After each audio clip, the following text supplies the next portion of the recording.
Ya, entonces, eh, la P2 de esta auxiliar nos dicen que encuentre las condiciones de un paralelepípedo de volumen unitario y superficie mínima. Entonces, lo que quieren que hagamos es primero modelar el problema asociado a minimizar la superficie de un paralelepípedo y que esté sujeto al hecho de que tenga que ser de volumen unitario.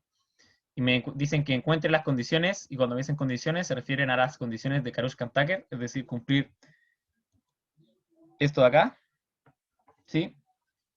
Eh, Me dicen que encuentre los puntos que me cumplen estas condiciones, ¿sí? Vamos a escribirlo para ver exactamente y más detalladamente a qué se refiere todo esto. Principalmente, bueno, lo que quiero hacer es cumplir estas dos cosas, o sea,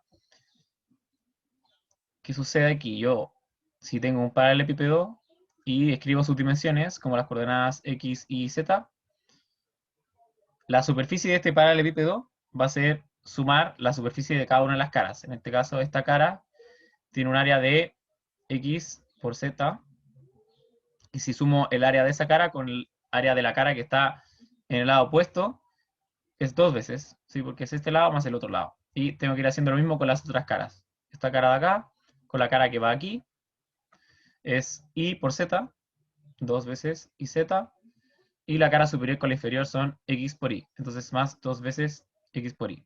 Esta es la superficie. Mientras que el volumen del paralelepípedo es x y z. ¿Okay? Este es el volumen. ¿Qué es lo que queremos hacer entonces? Nosotros queremos minimizar la función de la superficie, que en este caso, dado que hay una constante, eh, maximizar la función con el 2 o maximizarla sin el 2 es equivalente. ¿Sí? Entonces, ay, ese me quedó, este es i por z. Es equivalente, entonces nosotros vamos a plantear el problema de minimizar x, xz más iz más xy sujeto a las restricciones de volumen, que son que x y z sea 1, porque me dicen que el volumen tiene que ser unitario. Además, necesito que tanto x como y como z sean mayores o iguales que 0. Eso es para que tenga sentido lo que estamos trabajando, ¿ok? O sea, no largos negativos, etc. ¿Qué es lo que tenemos que hacer? Queremos encontrar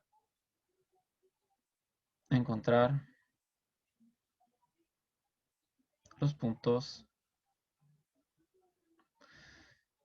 que cumplan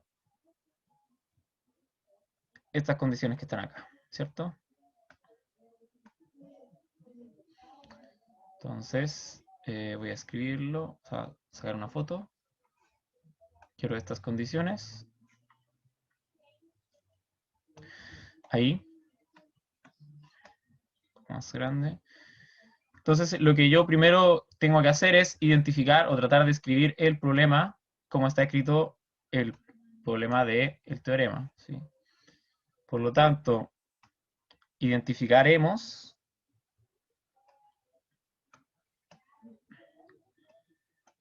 cada una de las funciones que me permiten escribir esto. En mi caso, la función f de x, que voy a tener que entender a f de x como el vector x, ¿sí? F de, bueno, el vector x es x, z, no, quizás es medio extraña la notación, pero en este caso el vector x es x, y, z. ¿Sí? Ese es el vector. Bueno, necesito tener un tipo de notación de este estilo, va a ser necesario. Entonces, eh, va a ser esta función que está acá, que es la que yo quiero minimizar. Y además quiero describir estas restricciones, de esta forma, ¿sí? Como una función menor o igual a 0 y otra función idénticamente 0. Entonces, hay una función que es igual a 1, entonces yo lo que voy a hacer va a ser considerar la función h de vector x igual a 1, o mejor, x y z menos 1. Entonces, cumplir que h de x sea igual a 0 es igual a cumplir esta ecuación. Entonces, mis restricciones las voy a definir a partir de estas funciones. Entonces, h de x va a ser igual a x y z menos 1. Y los g, que son asociados a desigualdades, yo quiero que g1 de x menor o igual a 0 sea que, por ejemplo, x sea mayor o igual que 0.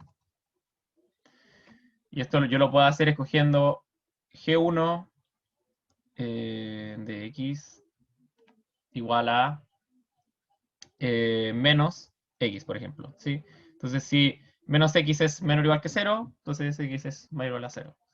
Esa es como la justificación de que vamos a tomar g1 de x menos x, g2 de x menos y, ahí, g3 de x menos z. ¿Sí? Entonces, eh, ya tenemos identificadas las funciones que escribe mi problema no lineal, y lo que vamos a hacer es calcular el gradiente de cada una de ellas para poder escribir esto que está acá, ¿sí? Las condiciones de Karush-Kantake. Entonces calculamos los diferentes gradientes.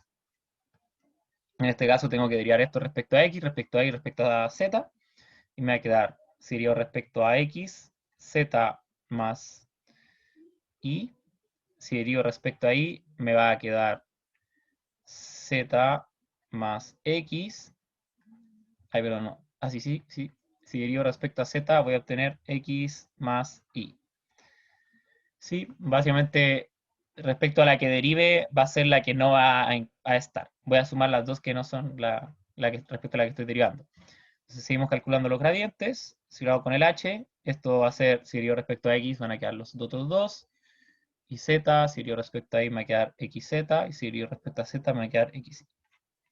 ¿Sí? Siguiendo eso mismo, el gradiente este va a ser menos 1, 0, 0. El gradiente de g2 va a ser 0, menos 1, 0. Y el gradiente de g3 va a ser 0, 0, menos 1. ¿Sí? Entonces, ¿qué lo que va a suceder aquí? Va a suceder que las condiciones, estas, KKT, se van a dar de la siguiente forma. KKT van a ser z más y, z más x, x más y, bueno, así, lambda por el que tiene el h, z, x por y, más mu 1 por menos 1, 0, 0, más mu 2 por 0, menos 1, 0, más mu 3 por 0, 0, menos 1. Y eso va a ser igual a 0, 0, 0. Sí, eso es lo que nos dice esta ecuación.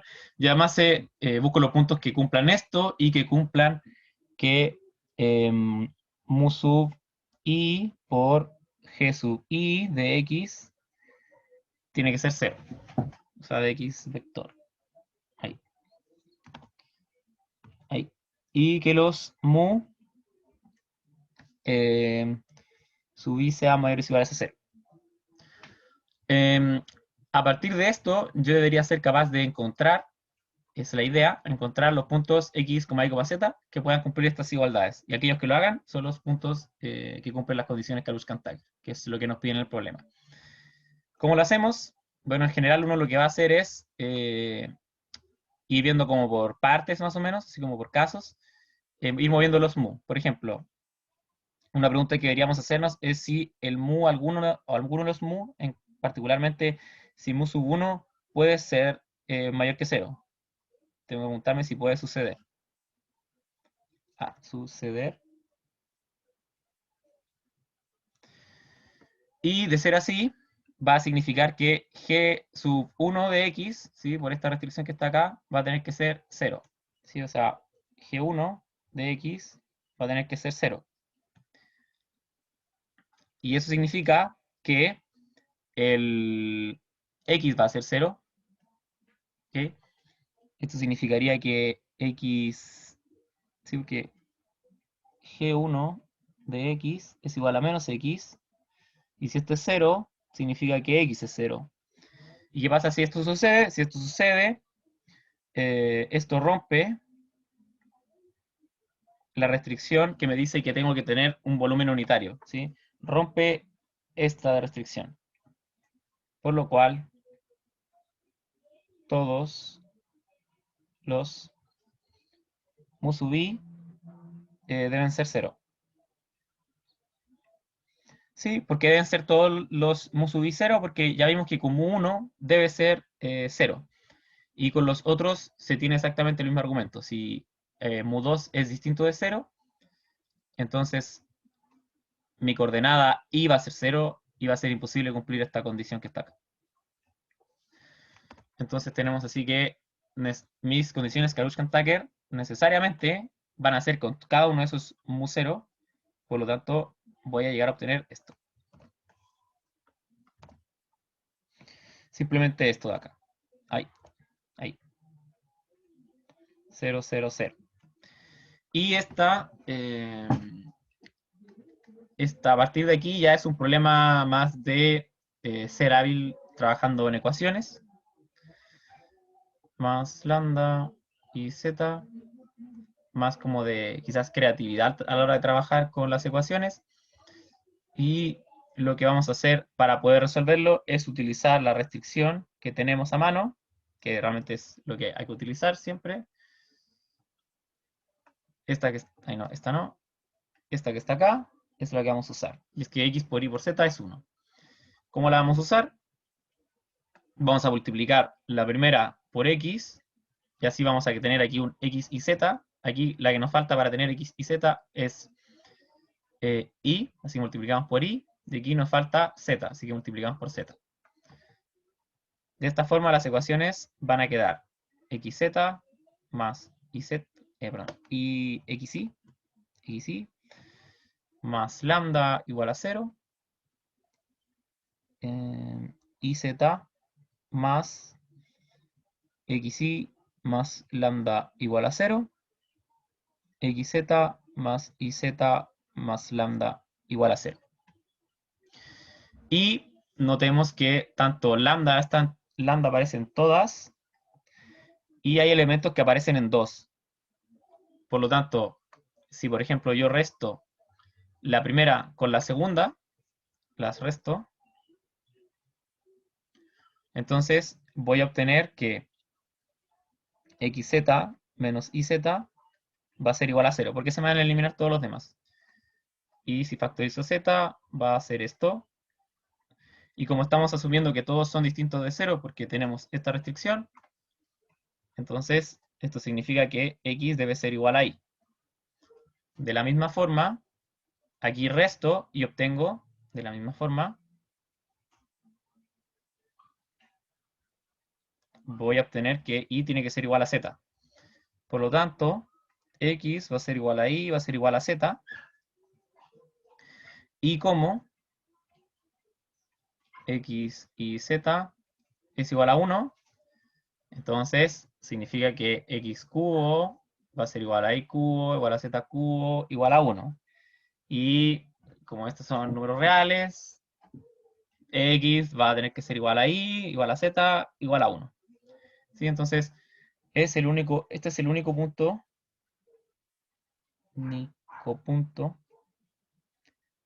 que cumple las condiciones.